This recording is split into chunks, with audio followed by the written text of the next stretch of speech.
Olá, como você está? Seja bem-vindo à semana 4 do PET 3 de Língua Portuguesa.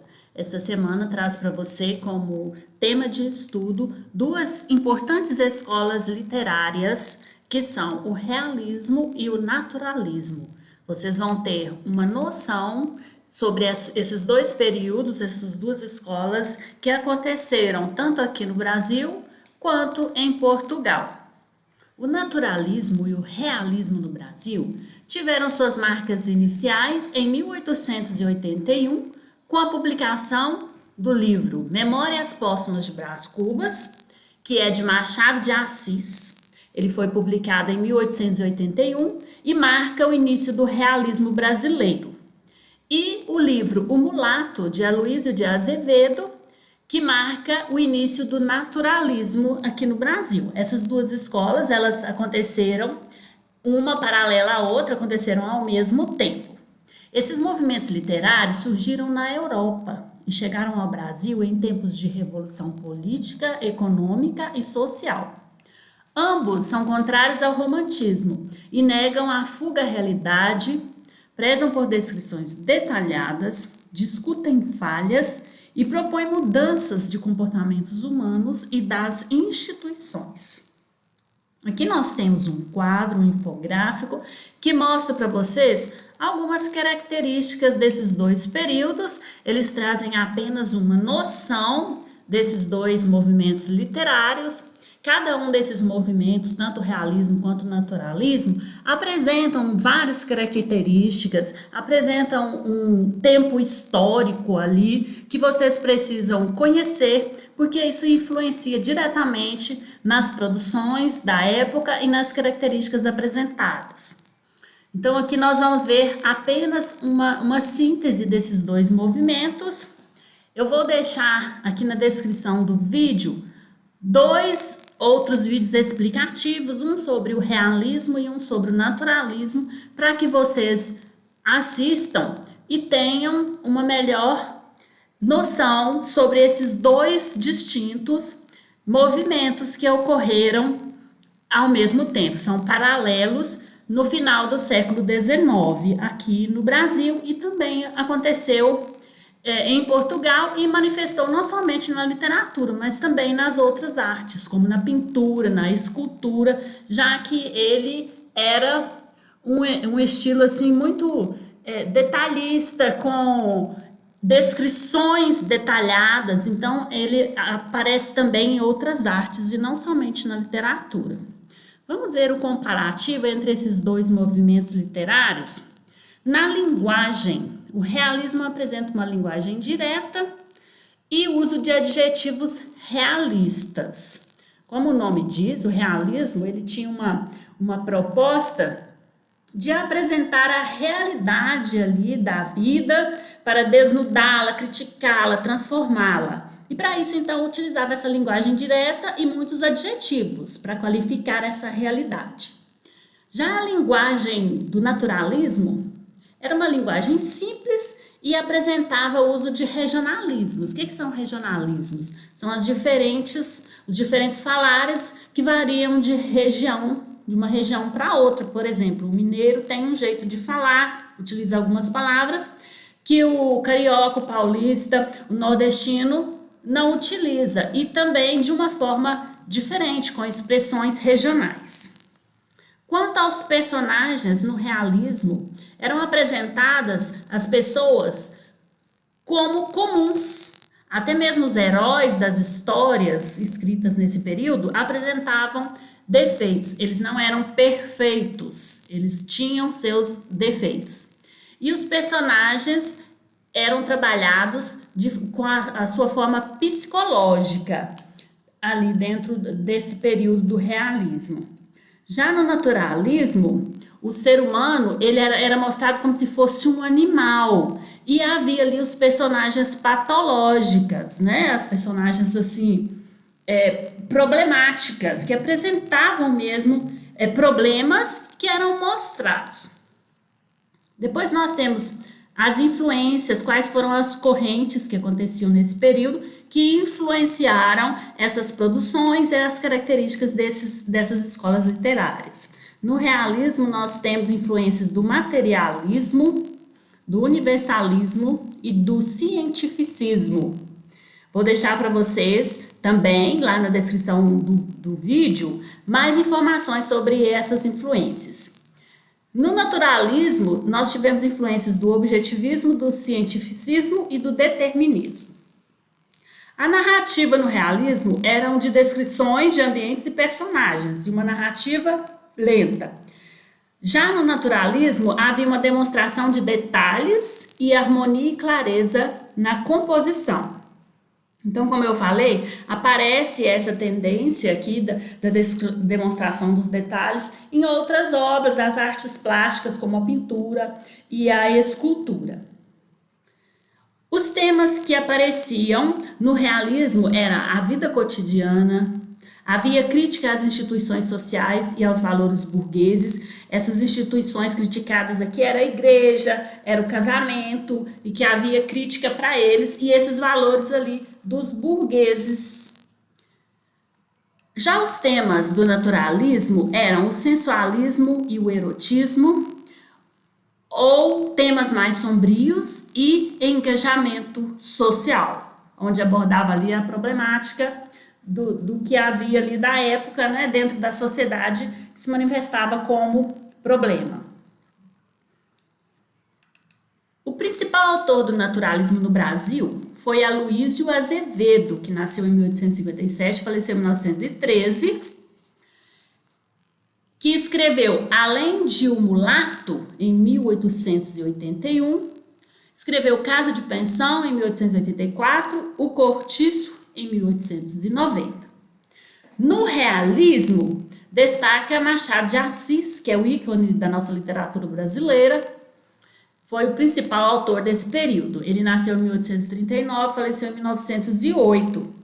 Além da obra que abre o realismo no Brasil, que é Memórias Póstumas de Brás Cubas, ele escreveu também Dom Casmurro, que é uma obra muito cobrada nos vestibulares, no Enem, Esaú Jacó e Memorial de Ais. Então, como eu disse, é só uma noção que o PET traz para vocês sobre essas duas escolas literárias. Na verdade, precisaríamos de várias aulas para estudarmos esses períodos, para entender todas as características, conhecer os autores, as obras desses dois períodos tão importantes da literatura brasileira.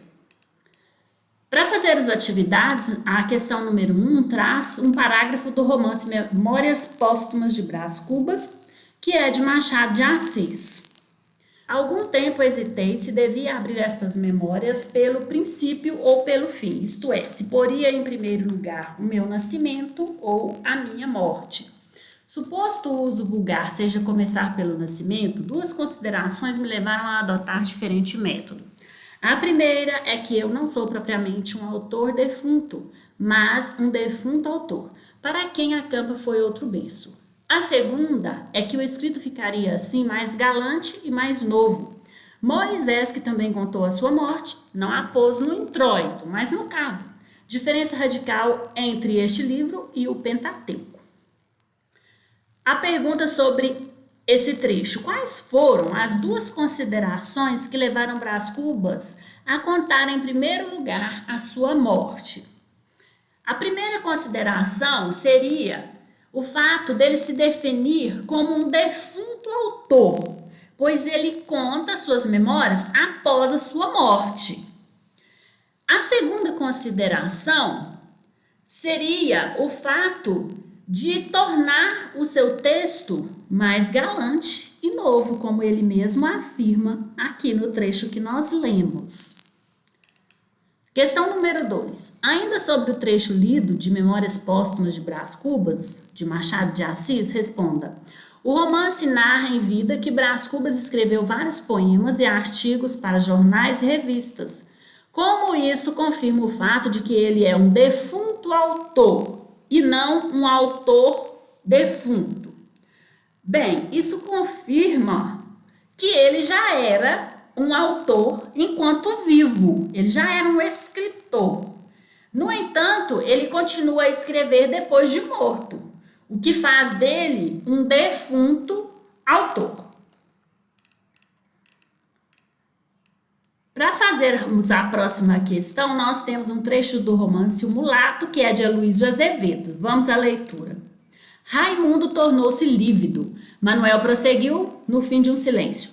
Já viu, amigo, que não é por mim que lhe recusei Ana Rosa, mas é por tudo. A família de minha mulher sempre foi escrupulosa a esse respeito.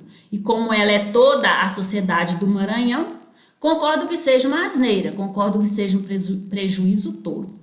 O senhor, porém, não imagina o que é por cá a prevenção contra os mulatos. Nunca me perdoaria um tal casamento, além do que, para realizá-lo, teria que quebrar a promessa que fiz à minha sogra, de não dar à neta senão um branco de lei, português ou descendente direto de portugueses.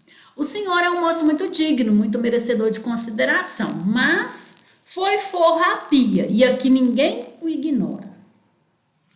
Eu nasci escravo? Sim, pesa-me dizê-lo e não o faria se a isso não fosse constrangido, mas o senhor é filho de uma escrava e nasceu também cativo. Raimundo abaixou a cabeça. Continuaram a viagem. E ali no campo, à sombra daquelas árvores colossais, por onde a espaços a lua se filtrava tristemente, ia Manuel narrando a vida do irmão com a preta Domingas.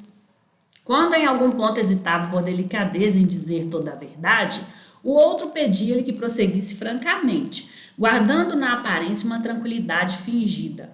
O negociante contou tudo o que sabia. Mas que fim levou minha mãe? A minha verdadeira mãe? Perguntou o rapaz quando aquele terminou. Mataram-na? Venderam-na? O que fizeram com ela? Nada disso. Soube ainda há pouco que está viva. É aquela pobre idiota de São Brás. Meu Deus! Exclamou Raimundo, querendo voltar à tapera. Que é isso? Vamos, nada de loucuras. Voltarás noutra ocasião. Calaram-se ambos. Raimundo, pela primeira vez, sentiu-se infeliz. Uma nascente má vontade contra os outros homens formava-se na sua alma, até aí limpa e clara. Na pureza do seu caráter, o desgosto punha a primeira nódoa. E querendo reagir, uma revolução operava-se dentro dele. Ideias turvas, enlodadas de ódio e de vagos desejos de vingança, iam e vinham, atirando-se raivosos contra os sólidos princípios da sua moral e da sua honestidade. Como um oceano, a tempestade assula contra um rochedo dos negros vagalhões encapelados. Uma só palavra boiava à superfície dos seus pensamentos. Mulato. E crescia, crescia, transformando-se em tenebrosa nuvem que escondia todo o seu passado. Ideia parasita que estrangulava todas as outras ideias. Mulato. Sobre esse texto, nós vamos fazer a questão 3. O texto nos mostra que o romance trata de um tipo de preconceito. Qual preconceito é esse? Justifique. É o preconceito racial, porque esse trecho, ele cita um rapaz chamado Raimundo, que não pôde se casar com a moça da qual ele gostava, pois a família dela não admitia devido à cor da pele dele e à sua afrodescendência. Mesmo ele sendo uma pessoa de boa índole, ele não foi aceito para noivar com a moça porque ela era branca e ele não era branco. Então a questão aí é a questão do preconceito racial. Número 4. O texto apresenta indícios de um prejuízo social. Qual trecho pode comprovar essa afirmação? Como este prejuízo ainda está presente na nossa sociedade? Então, apresenta indícios de um prejuízo social? Sim, porque ele retrata a rejeição pela sociedade das pessoas descendentes de escravizados. E nós podemos justificar com esse trecho aqui do texto. Vamos procurar aqui. Concordo que seja uma asneira. Concordo que seja um prejuízo tolo. O senhor, porém, não imagina o que é por cá a prevenção contra os mulatos. Então, esse trecho aqui está justificando, comprovando a questão do prejuízo social. E como que esse prejuízo ainda está presente na nossa sociedade? Ainda hoje há essa questão do prejuízo social em relação ao preconceito racial que ainda existe na nossa sociedade. Mesmo que isso tenha já mudado um pouco, mas ainda existe. Então ele se manifesta ainda na nossa sociedade. Então é isso, pessoal. Terminamos aqui a semana 4 do PET 3 de língua portuguesa. Envie o vídeo a um colega e o incentive a realizar as atividades também. Um grande abraço e até a próxima aula.